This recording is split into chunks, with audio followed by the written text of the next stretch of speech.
मराठवाड्यात भीषण पाणी संकटामुळे नियमावली लागू करण्याचा निर्णय जो आहे तो पाण्याच्या गंभीर परिस्थितीमुळे बांधकाम थांबवण्याचे आदेश देण्यात आलेले आहेत। 3000 गावांना 2500 टँकरनं पाणी पुरवठा केला जातोय।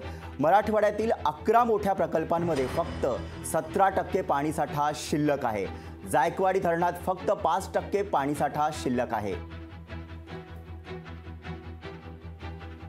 सध्या पाणी टंचाईच्या अनुषंगानं एकूण 678 टँकरद्वारे ग्रामीण भागामध्ये पाणी पुरवठा सुरू आहे। जवळजवळ 412 आणि 61 वाड्या यांना या 678 टँकरमार्फत पाणी पुरवठा सुरू आहे।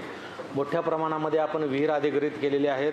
जवळजवळ 285 गावासाठी 346 विहिरीचं अधिग्रहण केलेलं आहे।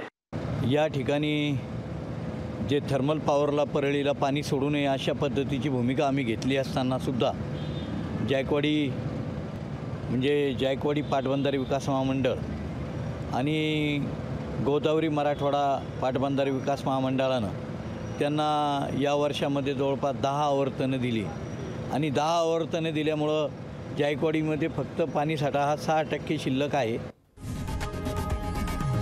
लोकशाही मराठी ऐका, पहा, जागरूक रहा।